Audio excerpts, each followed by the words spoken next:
حامدا ومصليا ومسلما أما بعد فأعوذ بالله من الشيطان الرجيم بسم الله الرحمن الرحيم إنه لقرآن كريم وقال النبي صلى الله عليه وسلم طلب العلم فريضة على كل مسلم وقال النبي صلى الله عليه وسلم خيركم من تعلم القرآن وعلمه أو كما عليهم الصلاة والسلام আলহামদুলিল্লাহ, আল্লাহ তাআলার দরবারে লাখো কোটি শুকরিয়া যে মহান প্রতিপালক তিনি এক মজমায় দিনই কিছু কথা বলবার এবং শুনবার মতন তৌফিক দান করলেন।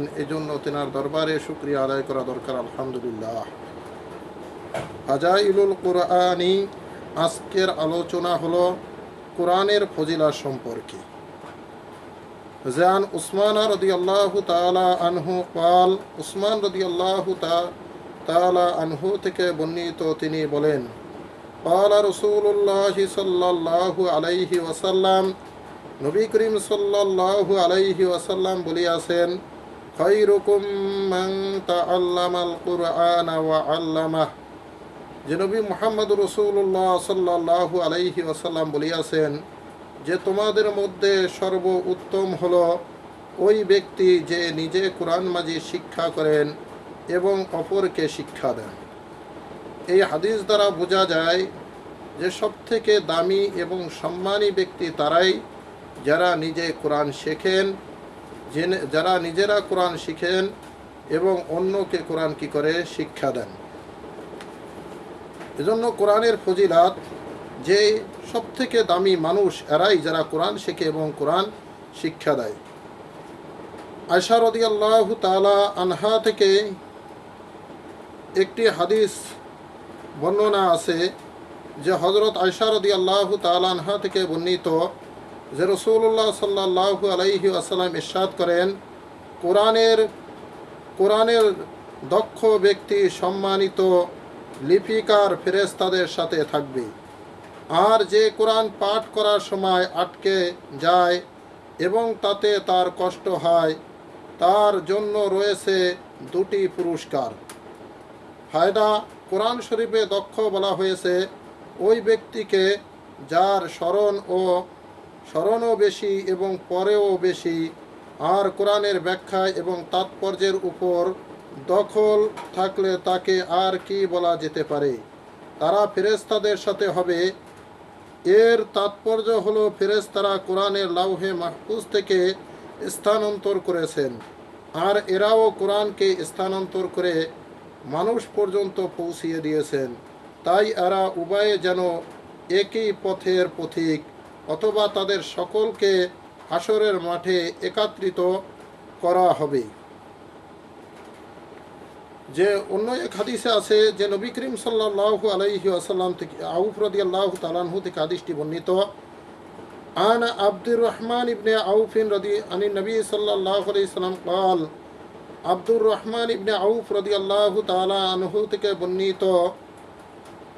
বর্ণিত তিনি বর্ণনা করেন রাসূলুল্লাহ সাল্লাল্লাহু আলাইহি ওয়াসাল্লাম থেকে قال, নবী করিম সাল্লাল্লাহু আলাইহি ওয়াসাল্লাম বলিয়াছেন, আল কুরআনু সালাসাতুন তাহতা আরশি ইয়াউমাল কিয়ামতি, তিনটি জিনিস কিয়ামতের দিন আরশের নিচে থাকবে। আল কুরআনু ইউহাজ্জুল ইবাদালাহু যাহরুন ও বাতনুন, যে এক নাম্বার হলো কোরআন বান্দার পক্ষে এবং বিপক্ষে ঝগড়া করবে। ওয়াল আমানাতু, দুই নাম্বার হলো আমানাতদারি, ওর রহিমু, আর তিন নাম্বার হলো আত্মীয়তা বন্ধন।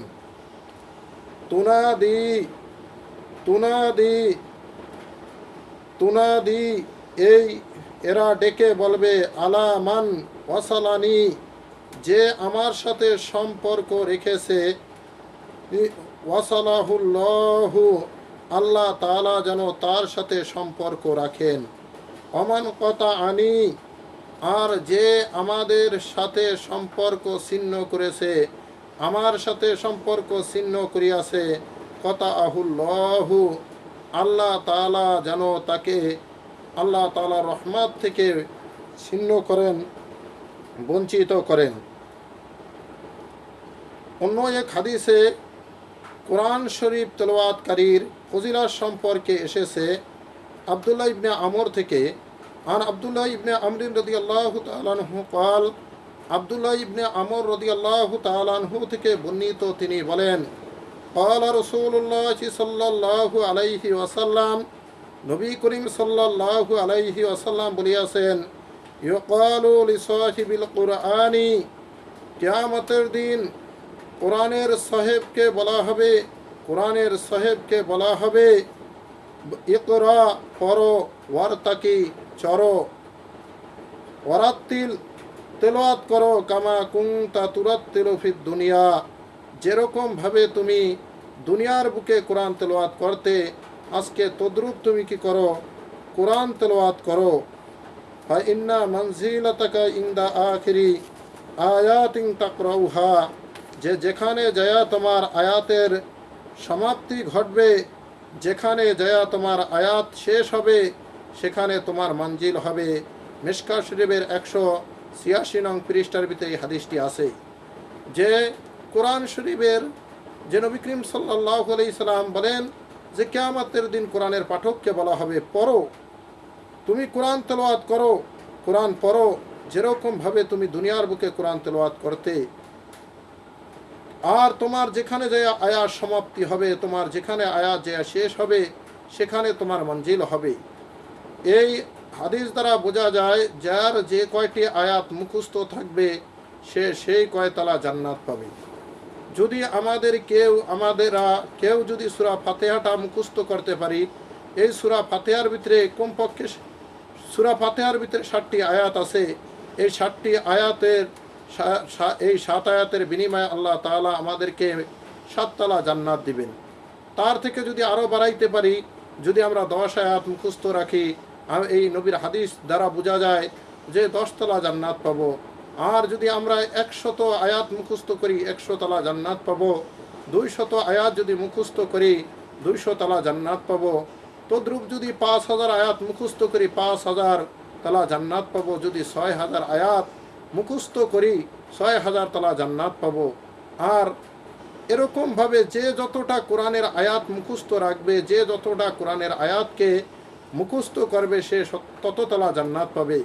যে নবী করিম সাল্লাল্লাহু আলাইহি সাল্লাম বলেন, জান্নাতের একটি লাঠি রাখার জায়গায় এই দুনিয়া বিক্রি করলেও লাঠি রাখার জায়গার দাম হবে না। বুঝেন যে জান্নাত কত দামি। আজকে দেখেন মানুষ দুনিয়ার জন্য কতটা ব্যস্ত। আজকে একটি বাড়ি করার জন্য, গাড়ি করার জন্য, কিছু ধন সম্পদ জোগাড় করার জন্য, ঢাকা একটা ফ্লাইট বাড়ি করার জন্য মানুষ ইটালি রওনা দেয়। অথচ ইটালি যাওয়ানোর সময় কত লোক মৃত্যুবরণ করে, কত লোক আবার ইটালি যাওয়ানোর পরে লিবিয়ার থেকে কষ্ট এমন কষ্ট করে। আমি শুনেছি যে সপ্তাহের ভিতরে 1 বোতল পানি দেওয়া হয়, সেই পানি দ্বারা তারা কি করে, সেই পানি হুজুর নামাজ পড়ব কীভাবে, আমরা যদি খাওয়ানোর পানি এই পাই না। তারপরও দেখেন মানুষ দুনিয়া অর্জনের জন্য, বাড়ি গাড়ি করার জন্য মানুষ ইটালি রওনা দেয়। কিন্তু যদি এই মেহনতটা আমরা যদি দিনের জন্য মেহনত করতাম, ফজরের পরে কোনো ইমাম সাহেবের কাছে যাইয়া যদি বলতাম যে হুজুর আমাকে একটি আয়াত মুখস্থ করায় দেন, আমার সূরা ফাতিহাটা হয় না, হুজুর একটু সূরা ফাতিহাটা আমাকে কি করেন, মস্ক দেন, আমাকে একটু মুখস্থ করায় দেন। আজকে ভাই দেখেন, 1 আয়াতের বিনিময়ে আমি 1 তলা জান্নাত পাবো, 7টি আয়াত মুখস্থ করবো, 7 তলা জান্নাত পাবো। এজন্য কি আমাদের কোনো ফিকির করা দরকার না? আমাদের কি কোরআন শেখা দরকার কিনা? আমাদের এই কোরআন প্রত্যেক মুসলমানের জন্য কোরআন শরীফ কি করা, শিক্ষা করা দরকার। যে অন্য এক হাদিসে নবী করিম সাল্লাল্লাহু আলাইহি ওয়াসাল্লাম বলিয়াছেন, قال رسول الله صلى الله عليه وسلم إن الذي ليس في جوفه شيء من القرآن كالبيت الخريب। যে রাসূলুল্লাহ সাল্লাল্লাহু আলাইহি ওয়াসাল্লাম ইরশাদ করেন, যার অন্তরে কোরআনের কোনো অংশ নেই, সে বিরান ঘরের সমতুল্য। বিরান ঘরের সমতুল্য। বিরান ঘরের সাথে উদাহরণ দেওয়ার একটা সূক্ষ্ম কারণ হলো বিরানগরে যেমন ভূত পেতনি জিন পরীরা স্থান করে নেয়, তেমনি যে অন্তরে কোরআন যে যে অন্তর কোরআন থেকে খালি সেখানে শয়তান প্রাধান্য বিস্তার করে। আর এই কোরআন থেকে যে গাফেল, কোরআন থেকে যে দূরে, তাকে শয়তান ওয়াসওয়াসা দিতে থাকে, তাকে শয়তান ওয়াসওয়াসা থেকে দিতে থাকে। আর যাদের সন্তানকে কোরআন শিক্ষা দেওয়া হবে, যাদের সন্তানকে কোরআন শেখানো হবে, এর পিতা মাতার কি হবে, এর পিতা মাতাকে কি আল্লাহ তাআলা পড়িয়ে দিবে কিয়ামতের দিন। এটা মুআজ জুহানি রাদিয়াল্লাহু তাআলা আনহু থেকে একটি হাদিস আছে, মিশকাত শরীফের 186 নং পৃষ্ঠার ভিতরে। আন মুআজ ইবনে জুহানি রাদিয়াল্লাহু তাআলা আনহু قال, মুআজ জুহানি রাদিয়াল্লাহু তাআলা আনহু থেকে বর্ণিত, তিনি বলেন, قال রাসূলুল্লাহ সাল্লাল্লাহু আলাইহি ওয়াসাল্লাম, নবী করিম সাল্লাল্লাহু আলাইহি ওয়াসাল্লাম বলিয়াছেন, মান করা আল কুরআনা, যে ব্যক্তি কোরআন তেলাওয়াত করবে, ওয়া আমিলা বিমা ফিহি, আর কোরআনের ভিতরে যা আছে তার উপর সেই কোরআন অনুযায়ী আমল করবে, ওয়ালিদাহু তাজিরান ইয়াউমাল কিয়ামতি, যে তার পিতা মাতাকে কিয়ামতের দিন নূরের মুকুট পরিয়ে দেওয়া হবে, লাউহু আহসানু মিন যাওহি শামসি, যার কিরণ সূর্যের কিরণ থেকে উত্তম হবে, ফি বুয়ুতিদ দুনিয়া, এটা তো গেল দুনিয়ার ব্যাপার, লাউ কানাত ফিকুম, আর যে তোমাদের মধ্যে যে কোরআন তেলাওয়াত করবে, ফামা যান্নুকুম ফিল্লাযী আমিলা বিহাজা, আর স্বয়ং যে কোরআন তেলাওয়াত করে তার ফজিলাত তোমরা কি বলো যে তার ফজিলাত কি হতে পারে। এজন্য কোরআন তেলাওয়াত করা, কোরআন যে ব্যক্তি কোরআন তেলাওয়াত করবে, কোরআন অনুযায়ী কি করবে, আমল করবে, কোরআনকে নিজের কি করবে, কোরআনকে যে কি করবে, ধারণ করবে, সে তার পিতা মাতাকে আল্লাহ তাআলা কিয়ামতের দিন নূরের মুকুট পরিয়ে দিবে। হে আমার ভাই ও বোনেরা, যারা দেখতেছেন এবং শুনতেছেন, আপনারা নিজে চিন্তা করুন যে আপনি কি মৃত্যুবরণ করবেন না? আপনি দুনিয়ায় কতদিন থাকবেন? আপনার তো এই দুনিয়া ছেড়ে একদিন চলে যেতে হবে। তাই আপনাদের কাছে অনুরোধ, আপনাদের একটি সন্তানকে কোরআনের হাফেজ বানান, একটি সন্তানকে কোরআনের আলেম বানান, তাহলে কিয়ামতের দিন আপনিও এই মর্যাদা পাবেন। আরেকটি হাদিস হযরত আলী রাদিয়াল্লাহু তাআলা আনহু থেকে বর্ণিত, আন আলী রাদিয়াল্লাহু তাআলা আনহু قال, হযরত আলী রাদিয়াল্লাহু তাআলা আনহু থেকে বর্ণিত, তিনি বলেন, قال রাসূলুল্লাহ সাল্লাল্লাহু আলাইহি ওয়াসাল্লাম, নবী করিম সাল্লাল্লাহু আলাইহি ওয়াসাল্লাম বলিয়াছেন, মান ক্বারা আল কুরআনা ফাস্তাযহারাহু, যে ব্যক্তি কোরআনকে হিফজ করবে, ফা আহাল্লা হালালাহু, আর কোরআন যেটাকে হালাল বলেছে সেটাকে সে হালাল মনে করবে, ওয়া হাররামা হারামাহু, আর কোরআন যেটাকে হারাম বলে ঘোষণা দিছে সেটাকে সে হারাম মনে করবে, আদখালাহুল্লাহুল জান্নাতা, সে নিজে জান্নাতে প্রবেশ করবে, ওয়াসাফাহু ফি আশরাতিম মিন আহলি বাইতিহি, আর সে এরকম 10 জনের জন্য, তার ঘরের এরকম 10 জনের জন্য সুপারিশ করতে পারবে, কুল্লুহুম কদ ওয়াজাবাত লাহুন নারু, যাদের জন্য জাহান্নাম অবধারিত হয়ে গিয়েছে, যাদের জন্য জাহান্নাম অবধারিত, এরকম 10 জনের জন্য সে সুপারিশ করতে পারবে। আপনি পিতা মাতা হয়ে বা আপনার আত্মীয় স্বজনদের মধ্য থেকে এই জন্য একজন হলেও কোরআনের হাফেজ রেখে যান, তাহলে কিয়ামতের দিন হয়তো বা আপনি জাহান্নামী হলে এই সন্তান যেন আপনার জন্য সুপারিশ করতে পারে, আপনার এই আত্মীয়র মধ্য থেকে সে যেন আপনার জন্য সুপারিশ করতে পারে।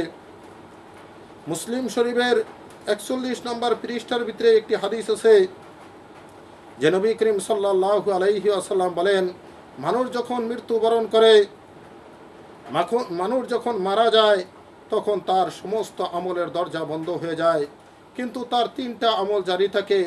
একটা হলো সদকায়ে জারিয়া, মসজিদ মাদ্রাসা দ্বীনি প্রতিষ্ঠান, মোট কথা যত নেকের কাজ আছে, যত ভালো কাজ আছে, এই কাজগুলার সে জীবিত থাকাকালীন করে গেছে।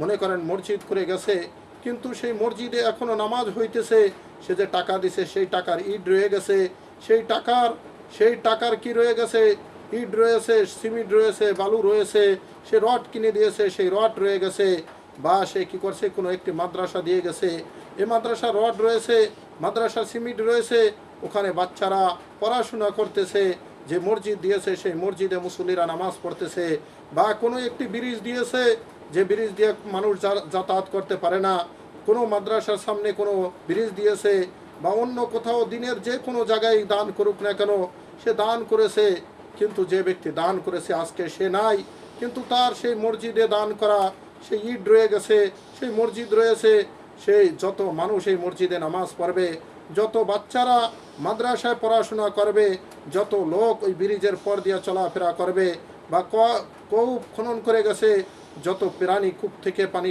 পান করবে, যত মানুষ কূপ থেকে পানি পান করবে, বা একটি টিউবওয়েল ইত্যাদি, মোট কথা যে কিছু দিনের কাজ করে গেছে, যে লোক করে গেছে সে নাই, কিন্তু যত মানুষ এর থেকে পান করবে, যত মানুষ এখান থেকে ফায়দা অর্জন করবে, তার একটি সওয়াব ওই মৃত্যু ব্যক্তির আমল নামায় যোগ হতে থাকবে।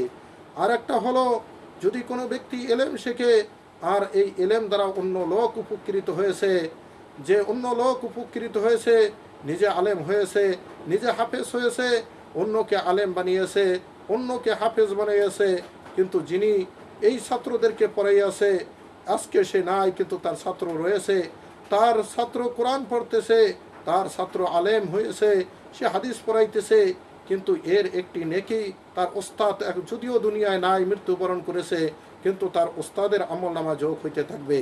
আর একটা হলো, যদি কোনো ব্যক্তি নেককার সন্তান রেখে যায়, আর এই সন্তান যদি তার পিতা মাতার জন্য দোয়া করে, এই দোয়া তার পিতা মাতার আমল নামা যোগ হইতে থাকে।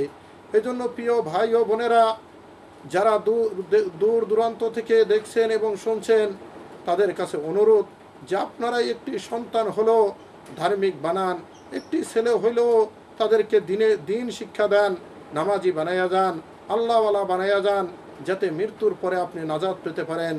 যে কথাগুলো বললাম এবং শুনলাম, উভয়কে আমল করার মতন তৌফিক দান করুক। ওয়া আখির দাওয়ানা ওয়া বিহামদুলিল্লাহি রাব্বিল আলামিন।